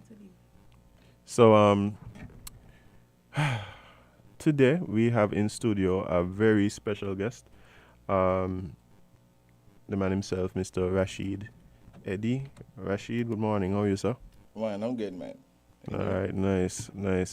Well, it's ironic that Rasheed is here today because we're literally just talking about sports in the earlier segment. But for those who don't know who you are and what you're into, tell us a bit about yourself. So, as you know, my name is Rasheed Eddy. I'm from the beautiful town of Sandy Point. At least you didn't call it a country. At least you didn't say the Republic of Sandy Point or something. I appreciate it. As a matter of fact, you might not be able to go back now. I'm a national cricketer and also brand ambassador for St Kitts and Nevis Development Bank. Okay, well, yeah, the man's a brand ambassador. Nobody want me ambassador brand. Oh yeah, it's one for never mind. Yeah, that's why branding, all kind of things. Like anyway, no, nobody taking me on. I guess it's the beard, but no, he got beard too. And locks, you can't even say. But I tell you, locks, but I had to get rid of them because of cricket. Maybe. Oh, you hear that? What? He was saying that he, because of the cricket, he kind of had to get rid of that. But I think that this is gonna be a very interesting conversation, simply because a lot of times we don't put a face to some of the people that represent us, right? Correct. Especially in the team events and team sports, and I think even more so for cricket as opposed to football and track and field. But tell us a bit about how you would have got started on your road to becoming a national cricketer. Well, I basically started playing cricket at the age of 6, 7. Came up under the hands of Cadwell Rogers, a former national Leeward Island cricketer. Yeah. Along with Kenneth Douglas. Right. These are two people who nurtured me into becoming who I am in the cricket area. Came up playing cricket I started playing cricket for St Kitts from under 13 coming up. Okay. So you've been in the national program from a young age? For quite a while, yeah. Never really took the sport serious, to be honest. It was more of a hobby at the time? Yeah. I used to play cricket, football, track and field, handball. So basically, you should just, go on the different sports then. In 2017, during CPL, I was basically a net bowler. The teams come in, the local association, they organize a few guys to, net bowl. And then I had a conversation with Phil Simmons. He was the coach for St Kitts and Nevis PHS at the time. And I guess based on what he saw, the team traveled to Florida, they came back, and he made contact with my best friend, Jeremiah Louis. He's a Leeward Island cricketer. And told him to have me pack a bag and come to the hotel to join the camp. Oh, wow. And then from then, based on the experience, it was a really great experience. We're talking about interacting and, being with guys like Chris Gale, Universe Bass, Carlos Brathwaite. These are the kind of guys who play for West Indies, So having the opportunity to be around them and see what the life is like. You're being paid to play the sport. You basically just have to show up to training, put in the hard work, and eventually just, go out and the game and, and perform. So that's when I really, started to take the sport serious. Spoke to assistant coach Donovan Miller, he's from Jamaica, Chris Gale, personal coach. And I told him, well, I would like to go out and, play cricket, develop my game a lot more and what's not. 2019 now, during CPL again, he told me, well, just give him until after the tournament finish. And I was like, but I usually hear this from, different coaches, like, I'm gonna work with you, you got the potential and what's not, But then you exchange numbers and so on, and you don't hear from them again. But he really came through for me in October. And he said, well, he have something for me in South Africa. I was like, South Africa, bye. I never thought about going here because, I mean, you know, usually you leave from the Caribbean to play cricket, you're thinking about England. England, yeah. Yeah, so I put me on to the coach. Talked to the coach, you know, the coach told me, well, this is the price and what's not. I said, I really truly I can't live for this on my own. So I decided, well, I mean, as a kind of person, I rather to ask or to try than to not do anything at all. Right. I prefer to not have a try. Take a And try if and I fail don't if get, anything. yeah. I feel much better that way. So I did reach out to the Ministry of Sport and Development Bank, and then, you know, they agreed, and that's where, you know, everything basically started internationally. All right, so you have actually played professionally outside of St Kitts? Yes, in South Africa. In South Africa. I was a part of a academy at first, Titans Academy. And then the head coach is also an agent. Oh, okay. So he got me into one of the top clubs in South Africa, Harlequins Club. Because I told him, well, I mean, being a new person, I don't want to go to the number one club. I rather to go to, you know, one of the clubs that is, you know, up there within the top 6. You think that would help you develop? Yeah, because I mean, drafting me into the number one club now and then playing 1 or 2 games and then I fail. Right. That basically it, you know. So I rather to be in a club where, you know, the competitiveness is still there. You know, the competition is still there, and, you know, I just got a chance to, like, build myself. Just to be on the pitch as well. Yeah. And then the interaction with the guys was good. The experience there was a lifetime experience, to be honest. I'm looking forward to being back there for the second half of this year. Okay, so you would have gone off to the academy. Yeah. And through your work with the academy, would have ended up being placed in a into team. a Premier Division club, Harlequins Cricket Club. Man, I think that is so admirable, because like you said, when we hear about professional cricketers, and we've had people from St Kitts go off and play cricket, it's usually England. Yeah. And I think recognizing that there's so much more other opportunities out there. Correct. For people who want to do cricket, you know, as a career. Somebody to want to do cricket, they might not be sure, like, you know, they might be into multiple sports, and when they hear your story, they might be like, well, you know, this is an opportunity that I think I should grab. So I commend this. Yeah, so definitely, like Jade is saying, it's something that I think provides an example of success, right? And that's, for me, basically the intention after that experience, for me to, you know, open doors and, you know, whatever I can do for people to, whether hear or, you know, see, hopefully people are seeing this, you know, even those who aren't seeing it, and people seeing this show, you know, they may know someone who have got the potential to, you know, go far, and tell them, well, you know, you got to reach out. Because I think pretty much most of the times, right, you find that we got a lot of talent in the country, but we wait. We want to sit down and wait for people to come and say, well, you got the potential, I want to work with you.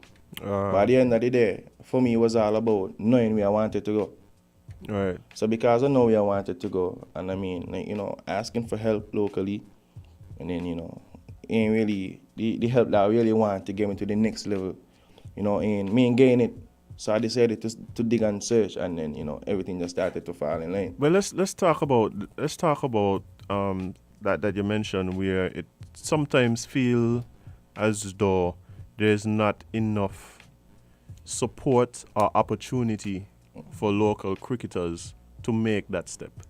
What do you think could help to foster us seeing more and more Kittitian division cricketers making this step and taking this sport seriously or professionally? Well, first and foremost, the players have to show the interest. That's the first thing. We gotta show the interest. Because what I've been seeing lately is that, you know, there are certain coaches who come around and, you know, they want to work with you know, certain guys, but then guys would be like, yeah, come in, but then they come like the first 2 to 3 days, and then you don't really see them again. Right.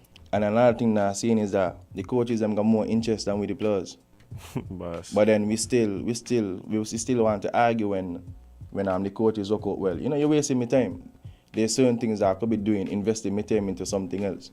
So of course, and one of I see this so much in music and things like that, where managers or promoters and things sometimes seem to have more interest in the career of the person than the person themselves. Yeah. And so that is a serious thing.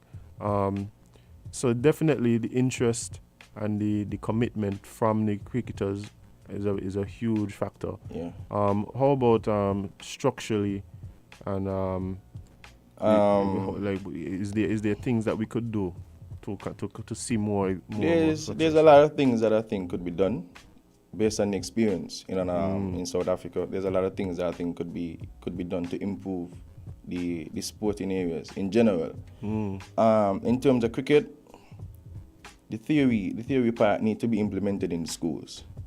Like coming up in my time, you had coaches like Noel Gishard and so. And then from 2 years after I came up to the under 13, that was it. Because under 13 every summer used to be a regional tournament. You're talking about under 13 teams from Trinidad, Barbados, Montserrat, Dominica, and so. And it used to be really good. Yeah. And some of these same guys now have gone off to play international cricket for different countries. But where are we? No, we don't have that anymore. We just when you say we don't have that, the tournament, competitions? yeah, that tournament they no longer have the tournament. Also, in the schools, from what I've seen, because sometimes I just like, if I ain't Sunday parent, I would go down to school by my sister and watch that, look on the playing field. You just have like the coaches, they're just there, and the children, they're just doing their own thing. Just playing. But it's from a young age where you gotta understand, you gotta teach the children the basic stuff about the game. Yeah. The different catching arm, the different fielding positions, and these kind of things. So by the time you get older now, these are the fundamental parts that has already been established in the mind mentally. Second nature. So now, basically, as they go, you want to work on the technical part of the game. So that's a part that I think that we need to develop and build that kind of foundation in the Ministry of Sport. You see, one of the things that I think we suffer from here across different disciplines, sporting disciplines, is this belief that, maybe not say this belief, but not recognizing that there's a difference between a game and sport. Yeah, that's true. And I think a lot of times you look at the sports as games, like, they're just playing, they're just having fun. Yeah. And so it's kind of like, but if we want to be able to compete on the highest levels, then, like you're saying, we have to start at the grassroots. Yeah, correct.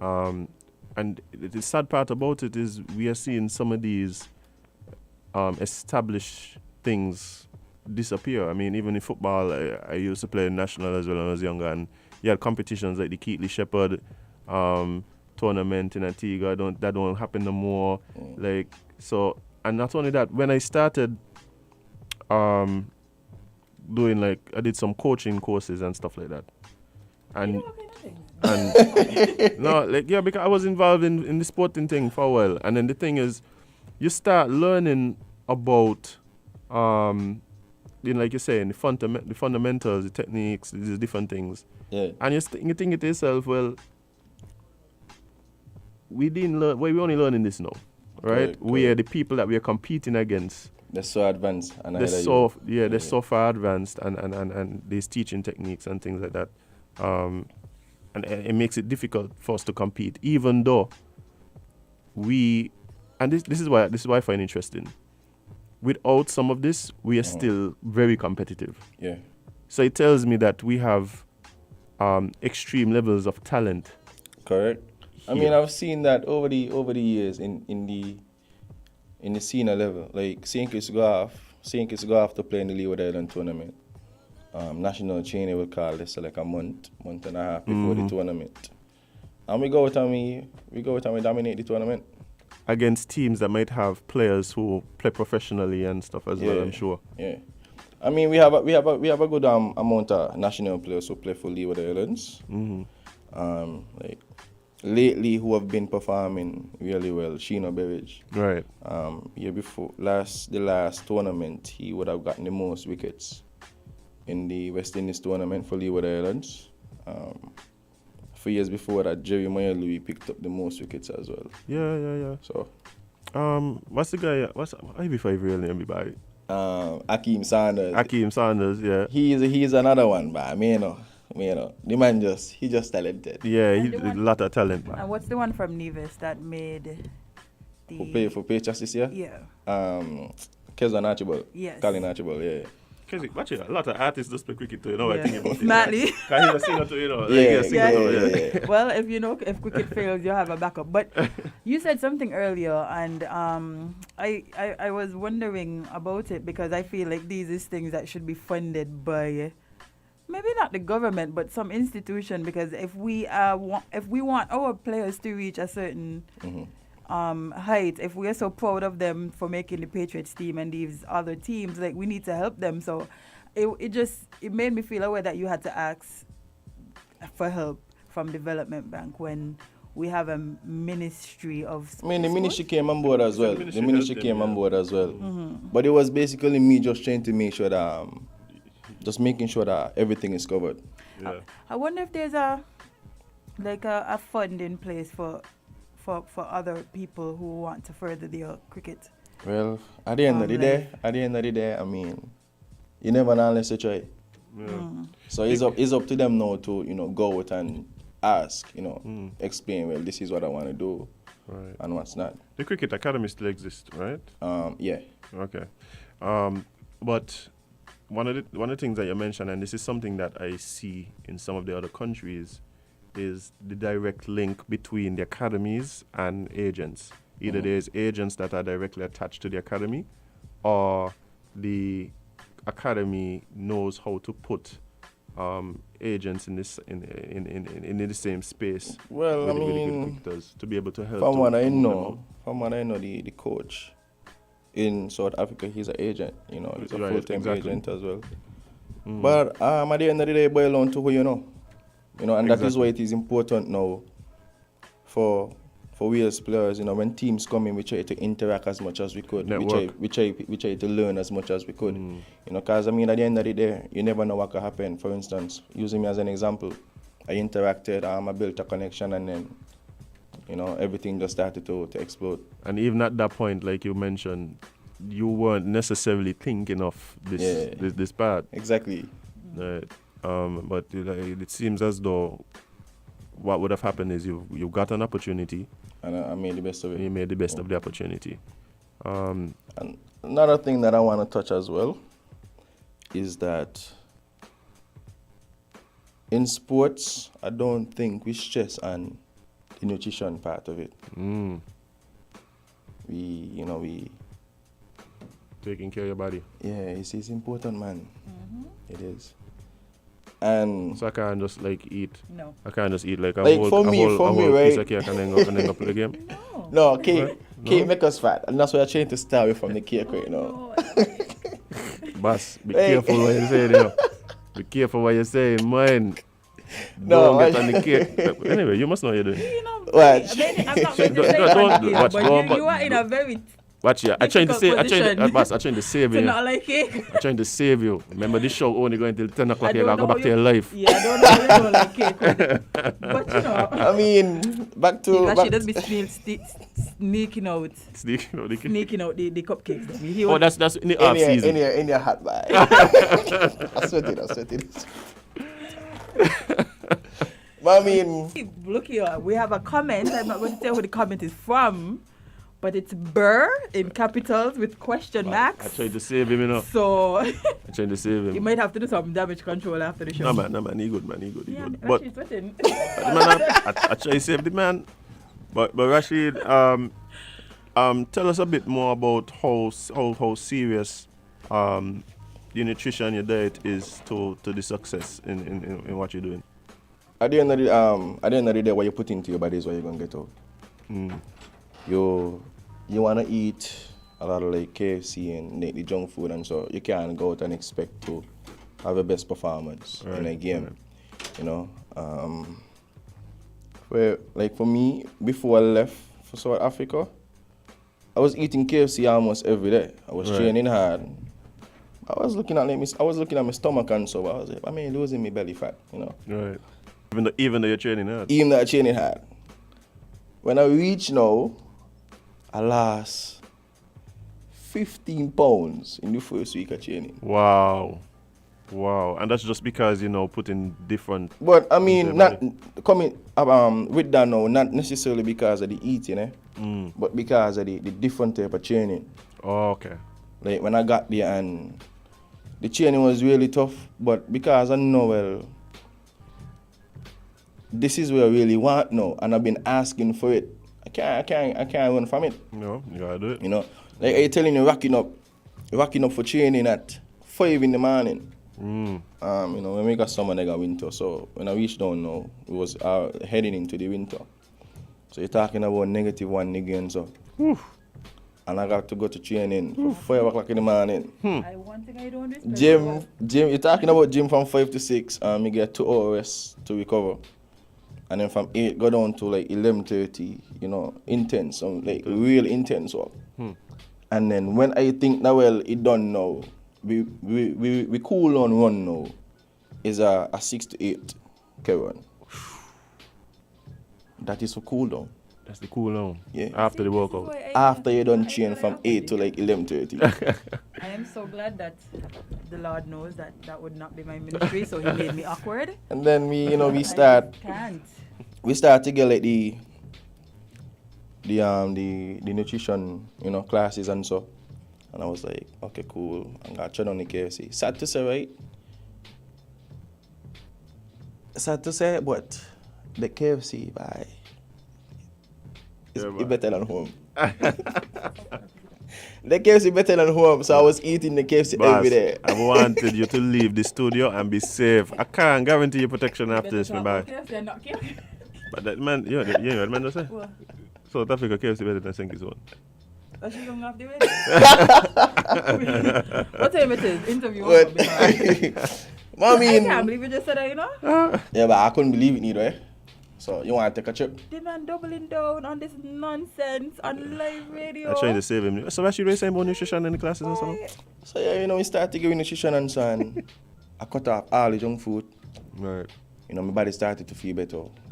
I get fitter. My performance, increase. Yeah. So I said that to say, well, it's important to eat healthy as a sportsman. You think that that information is really part of the programs here in St Kitts? No. The nutrition because is something that we need to improve even on. since I came back, I spoke to a few people, and I've been asked to come and even speak to one of the national football teams, under 20. I'm just waiting until they're ready for me to come, and I'm more than happy to share my experience as a sports person and impact what I could, because at the end of the day, it ain't just about me. It's just to come back, and I just want to be a leader for people to see and follow. Yeah, that's the intention. I think we do need. I always speak about this examples of success. I think that goes a long way in not only, like Jade was saying earlier, encouraging people to move along the same path and show that it could be done. But I think that goes a long way in justifying some of the investments that we know we need to make in some of these areas. When we have the examples of success, it's easier for politicians to say, well, let's invest in this and that, because we see some returns.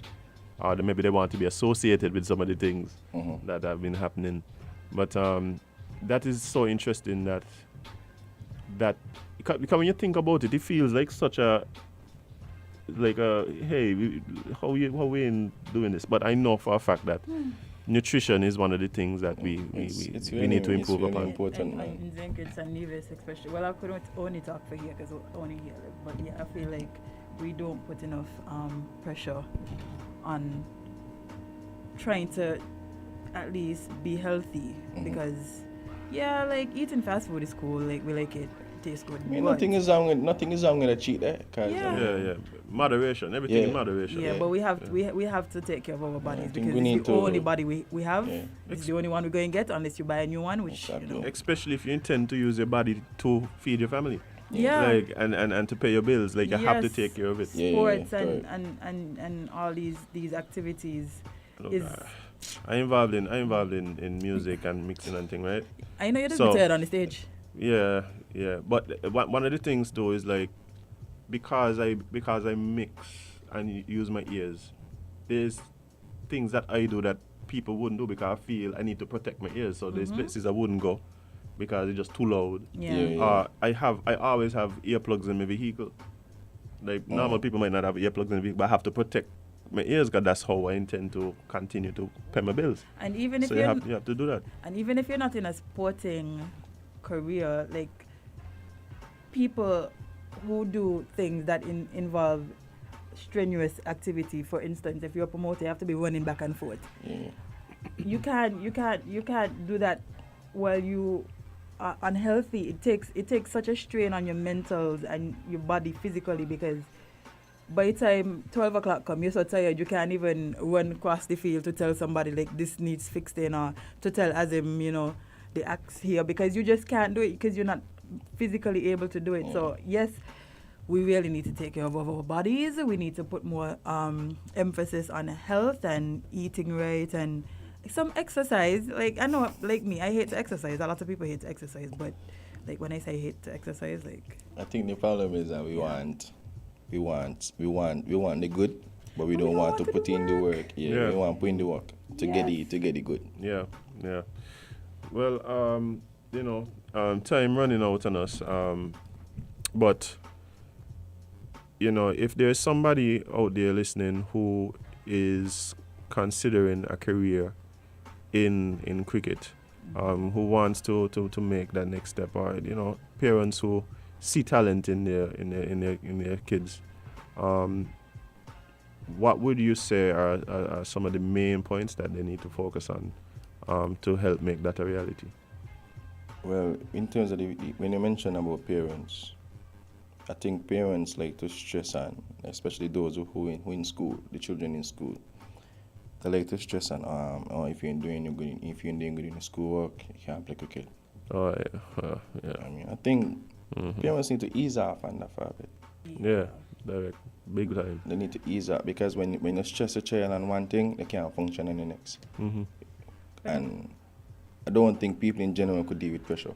Nobody like to deal with pressure. Positive reinforcement as opposed to negative reinforcement. Exactly. But not only that, yes, education is important, but everybody doesn't want to do something in that field. Exactly. Like everybody don't want to be a doctor or a lawyer.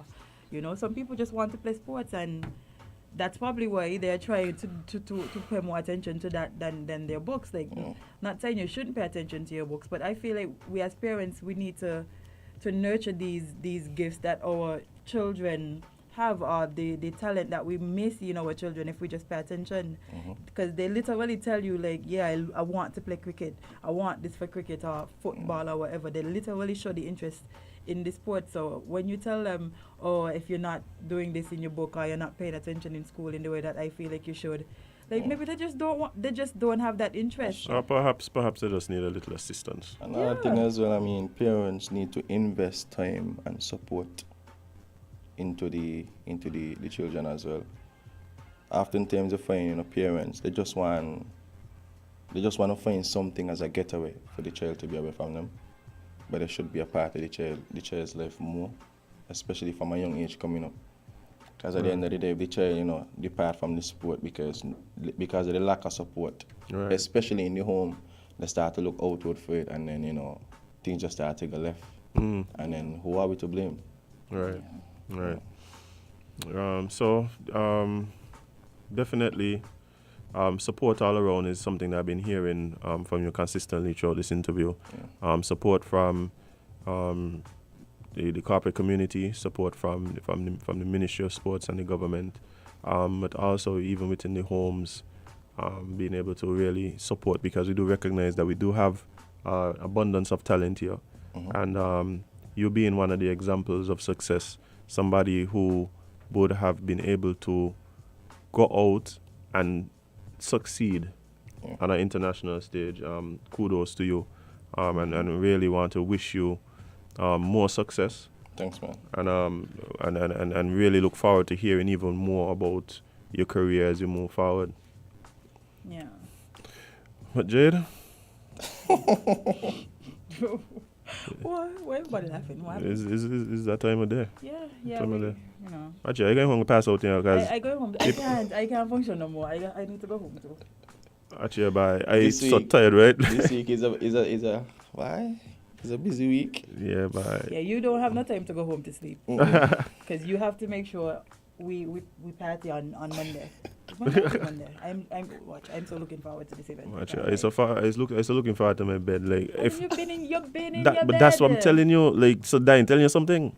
Diane, tell you something. Like, I need at least another 5 days, Jade. You have it. Friday, Saturday, Sunday. Okay, 4. Don't give me 4. All right. I'll take the 4. But guys, it's been a real pleasure being back and talking to Mr. Eddy. I want to say thanks to Jade and Kevon for holding on the fort while I was away. You guys did a good job. Me hear from him today. Yeah. Kevon, yeah. Oh, okay. Kevon had to go fix something on the International Space Station. Okay. He's in space right now, really. Yeah. Internet, something. Yeah. So, again, thanks to all the listeners. You guys really appreciate you guys tuning in daily and being a part of Island Tea. Looking forward to seeing you guys on Tuesday, hearing about all the amazing things that would have happened on the weekend. Stay safe. Remember, not because we here and things jiggy, we gotta go wild. Yeah. Amali will speak to that in his yeah, COVID. Yeah, but I've been even talking about just like the COVID protocols and things still in place. Try and be safe, be mindful. Embrace each other with grace and love. And we don't want to hear no tragedies over the weekend, please. We want to come back here on Tuesday and talk about all types of positive things that good happen. news. Yes, Yeah, good news. We didn't speak about it. We didn't get to it. It was on the list, but we do know there was a shooting incident last night. And just want to send out prayers and well wishes to the loved ones of the deceased. It's unfortunate. We never want to hear these kind of things. Yeah. But prayers, love, guidance, and hopefully time, the grief becomes something even more manageable than it is now. But guys, it's gonna be a long weekend, and I'm here for it. I'm here for it. Because I already feel like I'm ready to pass out. Jade, I'm having anyway. Too much cake. That's what I'm saying. Too much cake. It's not cake. We are not. It's too much we're cake. not cursing cake. No, on the ear. you hear what I said? Too much cake, not cake, but too much cake. No, it wasn't that. You want to eat a whole chocolate cake? You want? Share no? Anyway, all right. Well, I must see. But guys, really looking forward to seeing you guys on Tuesday when we're gonna be right back here on Island Tea. Most Mondays to Fridays. But tomorrow, even though we won't be in, we will be, we're playing maybe 1 or 2 episodes to keep y'all company in the morning. Yeah, tune in. Probably just on the radio. Yeah, a couple cool interviews too. We've had some really good interviews. Yes, I think I might chop up about 4 of them and nice. We listen to those. Nice. So yeah, guys. So if you need your daily Island Tea fix, don't worry. Tomorrow and possibly on Monday as well, right here on WINN FM 98.9, you could tune in and get your dose of the tea in the morning. So Jade, let us hear from our alumni. Mr. Amali. Safely and do right by others. Please use our roundabouts correctly. Meaning, don't overtake in our roundabouts. Don't switch lanes in our roundabouts. And when you're exiting, please indicate so that folks driving behind you can know what your intentions are. It will reduce accidents and almost accidents by significant proportions. Stay in your lane, people. Stay in your lane figuratively and literally. Also, please let us remember to park our vehicles in a manner which is conducive to the collection of garbage from our friends at Solid Waste. If you park your cars irresponsibly, then people can get their garbage collected with the trucks. Clean. So gentlemen, when you're thieving a piece, please park around the corner. Right. So the truck can get up the street or where your madam lives to collect her trash. Indeed. It might work out better for you too. Indeed. It's going to be a clean environment when you get there the next time.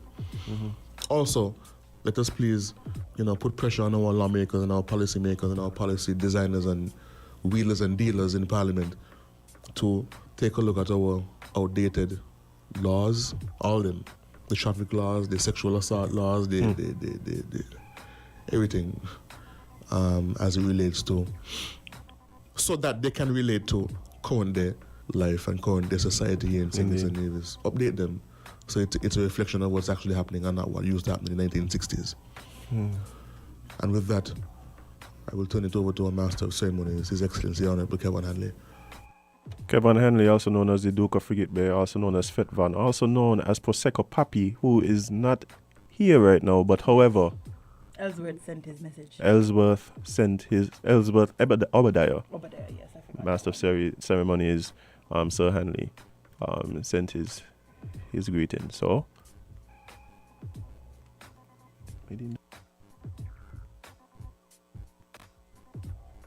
Thank you all for tuning in, and remember that you can't be everybody's cup of tea because you is not a mug. Have a great weekend, and we'll see you guys on Tuesday.